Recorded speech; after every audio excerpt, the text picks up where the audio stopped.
আলহামদুলিল্লাহি রাব্বিল আলামিন ওয়াল আকিবাতু লিল মুত্তাকিন والصلاة والسلام على رسوله النبي الكريم أما بعد فأعوذ بالله من الشيطان الرجيم بسم الله الرحمن الرحيم قد أفلح المؤمنون الذين هم في صلاتهم خاشعون والذين هم عن اللغو معرضون وقال النبي صلى الله عليه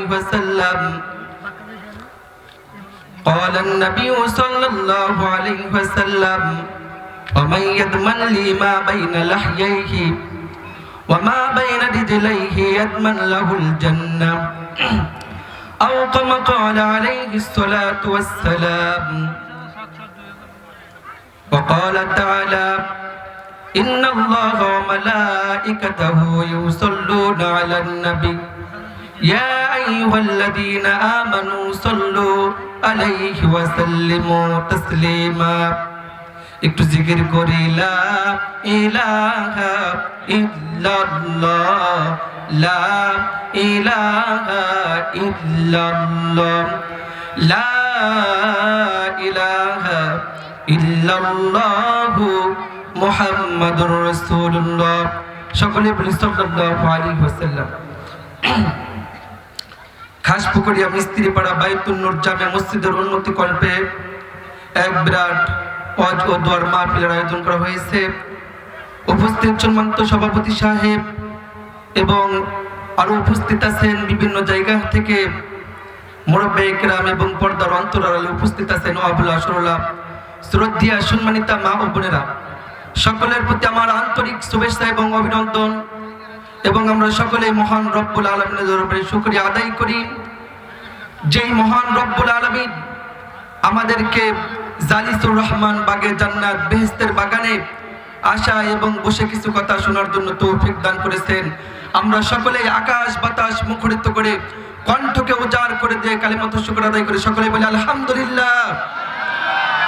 লাখো কোটি দরুদ এবং সালাম আকায়ে নামদার তাজদার মদিনা জনাবে আহমদ মুহাম্মদ মুস্তাফা সাল্লাল্লাহু আলাইহি সাল্লাম সেই রাসূলের প্রতি আমরা সকলে দরুদ পাঠ করি, সকলে বলি সাল্লাল্লাহু আলাইহি ওয়াসাল্লাম।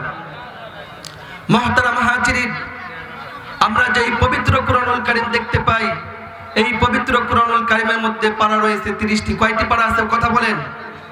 আমার সাথে কথা বলতে হবে। কয়টি পারা আছে? 30টি পারা রয়েছে।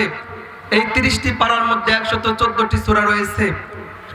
মতনকে কেউ কেউ বলেছেন 6666টি এবং কেউ কেউ বলেছেন 6634টি, এরকম মত পার্থক্য রয়েছে। তার মধ্যে থেকে আমি আপনাদের সম্মুখে 18 নম্বর পারার 23 নম্বর সূরা তেলাওয়াত করেছি। এই সূরার মধ্যে আয়াত সংখ্যা 118টি এবং রুকু হলো 34টি। বিশ্বনবী সাল্লাল্লাহু আলাইহি সাল্লাম মক্কা থাকা অবস্থায় এই সূরাটি নাযিল হয়েছে, যার কারণে এই সূরাকে মাক্কি সূরা বলা হয়। সূরাটির নাম হলো সূরাতুল মুমিনিন।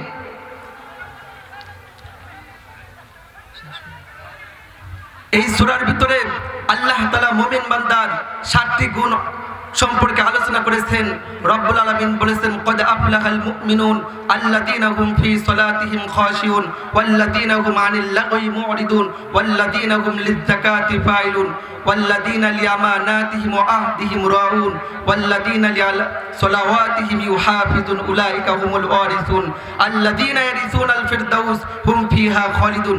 7টি গুণের কথা আল্লাহ তাআলা এই সূরার মধ্যে বলেছেন। 1 নাম্বার গুণ হলো তোমরা বিনয়ের সাথে খুশু-খুদুর সাথে নামাজ আদায় করো। 2 নাম্বার গুণ হলো তোমরা অনর্থক কথা থেকে বিরত থাকো।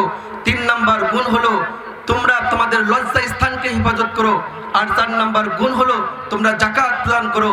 এবং 5 নাম্বার গুণ হলো তোমরা আমানতের খেয়ানত করো না। এবং 6 নাম্বার গুণ হলো তোমরা কখনো ওয়াদা ভঙ্গ করো না। এবং 7 নাম্বার গুণ হলো তোমরা নামাজ আদায় করো। যার ভিতরে এই 7টি গুণ থাকবে, রব্বুল আলামিন বলেন উলাইকা হুমুল ওয়ারিসুন, তারা জান্নাতের উত্তরাধিকারী হয়ে যাবে। শুধু জান্নাতের উত্তরাধিকারী হবে না, আল্লাযীনা ইয়ারিসুনাল ফিরদাউস হুম ফি খালিদুন, তারা জান্নাতের সবচাইতে বড় জান্নাত জান্নাতুল ফিরদাউসের উত্তরাধিকারী হবে, আর সেই জান্নাতের ভিতরে তারা চিরকাল থাকবে। চিল্লায়া বলুন সুবহানাল্লাহ। রব্বুল আলামিন আমাদের সকলকে এই সূরাতুল মুমিনের মধ্যে যে 7টি গুণের কথা বলেছেন, এই 7টি গুণ আল্লাহ তাআলা আমাদের সকলকে অর্জন করার জন্য তৌফিক দান করুন, সকলে বলি আমিন। এবং আমাদের সকলকে জান্নাতের উত্তরাধিকারী হয়ে আল্লাহ তাআলা অন্ধকার কবরের বাসিন্দা হওয়ার জন্য তৌফিক দান করুন, সকলে বলি আমিন। যেহেতু আমার শ্রদ্ধেয় শ্বশুর তিনি আজকের মাহফিলের প্রধান বক্তা, তিনি এসে উপস্থিত হয়েছেন, এই জন্য আমি কথা বলার দুঃসাহস দেখাচ্ছি না। আমি আপনাদের সম্মুখে শুধু দোয়া চাওয়ার জন্য উঠেছি। আপনারা সকলে আমার জন্য খাস করে দোয়া করবেন যাতে আল্লাহ তাআলা আমাকে একজন হক্কানি আলেম হিসাবে কবুল করুন।